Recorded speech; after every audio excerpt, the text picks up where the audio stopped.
one of the things that I was thinking about is some of those things, those lists, and this is difficult because we have a list of, please clean up your room, please pick up your things, do your bedtime, start your bedtime routine. So one of the things we think about is like, what are there things that you can let go of and replace with connection? Some of the things you can't, like that some of the things have to happen. For example, you might decide to let him have his book at the table. And so you're not stopping what he's doing, but you're not telling him to put the book down, but you're being flexible in conversing with him with the book. You may say, no, that's not going to work for our family, but it's something to try. Like, where can we sort of like shift our expectations so that the focus is on connection?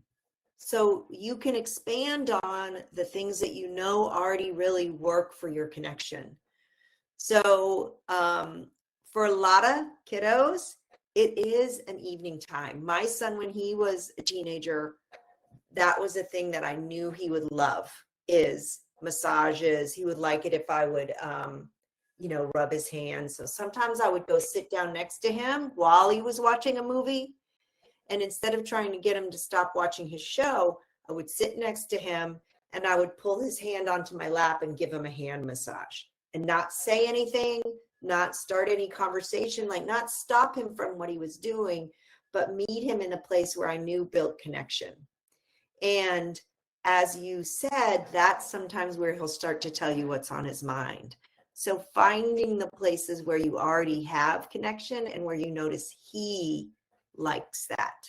So maybe it's building on it. You said during the day.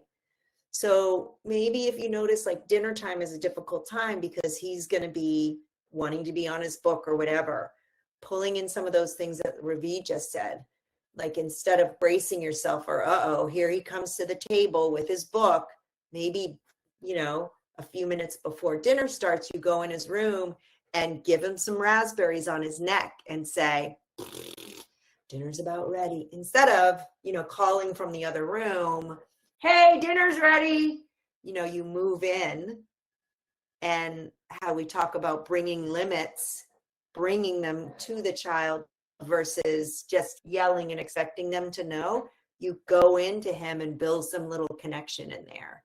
I love the idea of thinking about bringing little plates of food. Like I would often bring a little surprise snack to my child while they were on gaming or whatever.